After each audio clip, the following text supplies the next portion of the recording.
Hello everyone, Nate's Numismatics here, and today I've got a little bit of an information episode.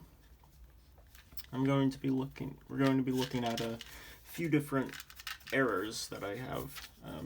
This is supposed to sort of be pointers on what to look at when you're looking for error coins.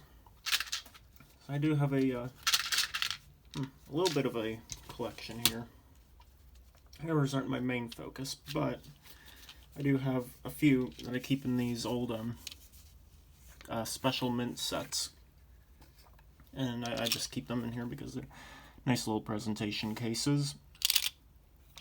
And I've got 10 errors in total, and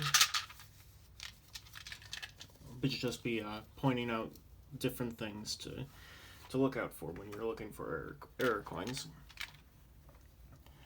So I'll start with this over here on this side. This is a United Kingdom 1865 halfpenny. You can see here there is a, actually let's see if we can pop this open. There we go.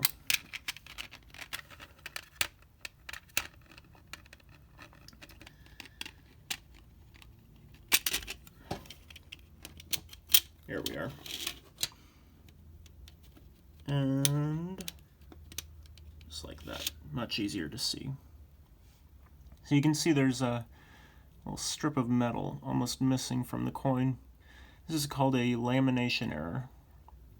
This happens when the planchet, the disc that the coin is struck on, has some flaws, some pieces missing.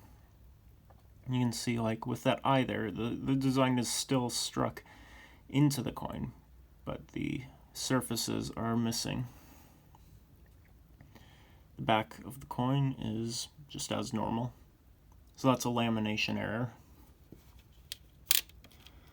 Next up here we've got here we go. This is a die clash error. You can see here there's a little bit of the backside on it, the monogram, and you can see under there, you can see the crown. This happens when the dies are sort of hit together without anything being in between, and it leaves an imprint of the design on each side of the die, and it just makes it so that there's the design on the opposite side of the coin. This one, this isn't the greatest that I have to show. This is a Mule, Netherlands, 1948 10 cent. And a Mule is a coin that was struck with two dies that weren't meant to be used together. In this case, the obverse die was used for, I believe, Netherlands Antilles coins, but the only way you can tell is by looking at the beads in there, the beads in the crown, and they're a little bit off in the regular, or from the regular coin. So it's not the most impressive coin, but I'll link in the description the Numista pages, and maybe you'll be able to see that a little bit better. Mules are typically pricey coins, just because they're so unusual to have two different coins struck together. This is an off-center 2001 Lincoln cent, and there's not much to say with this. It's off-center, you can see that, and you might see some coins that are just barely off-center, but none of the design is missing. And those aren't worth any more than a regular coin would be. It's only worth money when some of the design starts to get cut off. In this case, Trust in God We Trust is missing, and America is chopped in half there. That's just a really cool off-center piece. And I've got one more error sent in this pack. This was actually the first error coin that I ever got. This is called a cud. You can see that there was a die break here. It broke from the E to the edge of the Lincoln Memorial, and part of the die just fell off, and they kept striking the coins. You can see here that on the other side, that lack of pressure caused trust to not be struck on this side, and this is just a really cool coin. I think it's got a nice noticeable die cud on it.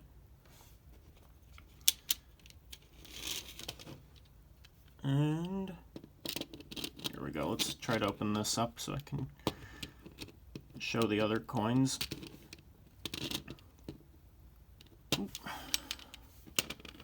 one's a little bit more stubborn, so I might just leave them in there. Yeah, let's just do that. This is a clipped planchlet. This is a coin that had part of the metal chopped off before it was struck, and you can see that just part of the design is cut out, almost like someone took a bite out of it. This is a rotated die error. You can see as you flip it over, instead of being perfectly aligned, the buffalo is going down at a slant.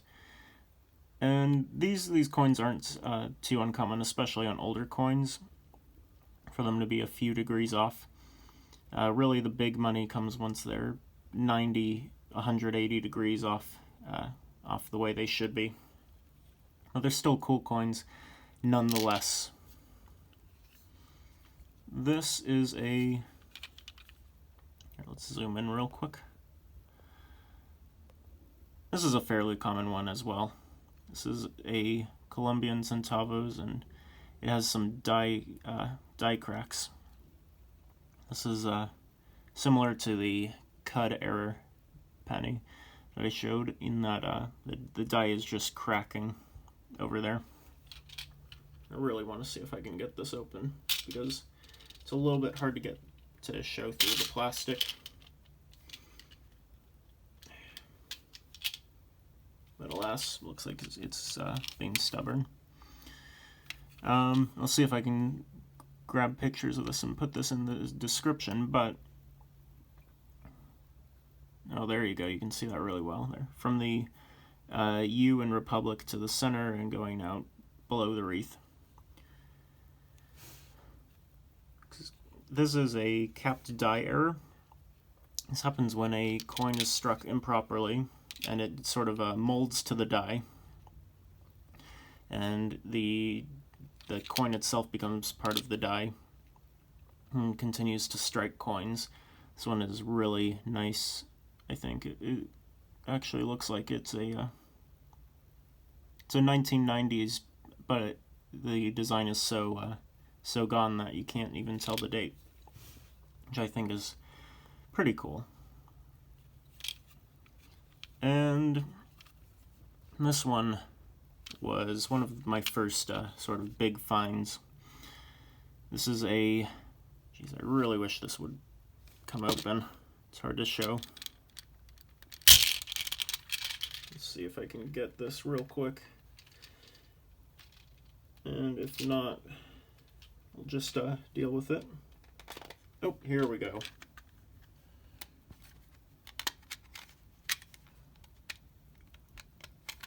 There we go. And this set is much more well sealed up than the other one, but we got it. So this is a, see, I'm trying to remember. I think it's a halfpenny, 1774 from UK. And it confused me for a while what it might have been, but I figured it out relatively quickly. This is a coin that was struck twice. You can see here the Arm of Liberty up above there, or I guess it would be Britannia in this case. And going back here, you can see the back of Georgia's crown over there, and Georgia's on both sides. And this one, I think, is just super nice. It's so it went through the dies and was struck. And my guess is it flipped over and got struck again. And that caused the design to appear twice, flipped over.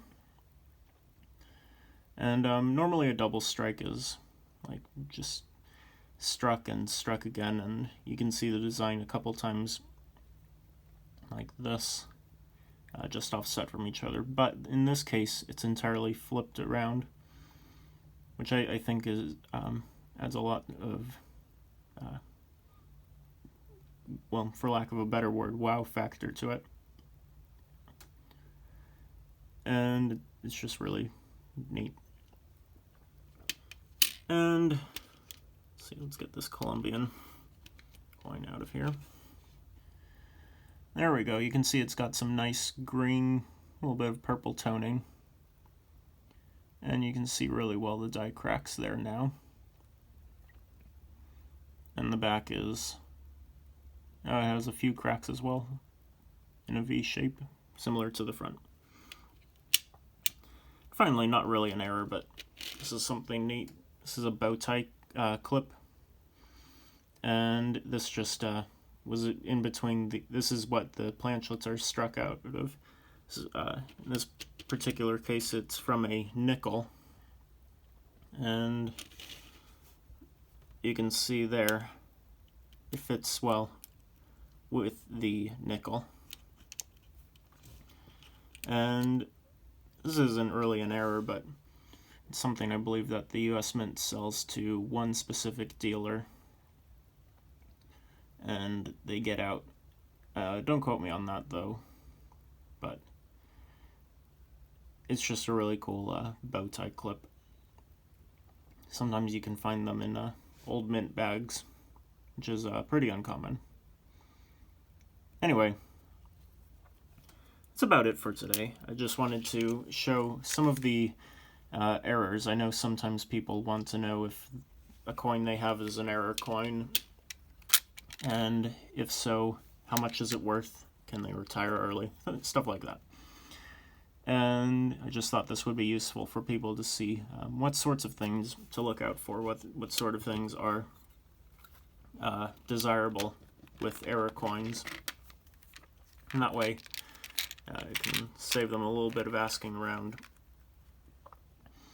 Anyway, that's it for today's video, guys. Like it if you liked it. Dislike it if you disliked it. Comment below if you have any questions, and I'll explain them. I'll try to answer them as best as I can in the comments. Subscribe if you want to see some more cool coins and hear about them. That taller, the Love Token taller from last week, is currently sitting in an acetone bath that I've been changing the acetone out of every day for the past week. So I'll post some updates on that pretty soon, and you can see what the acetone will do to the gunk on the coins. Anyway, thanks for watching, guys, and until next time, see you later. Goodbye.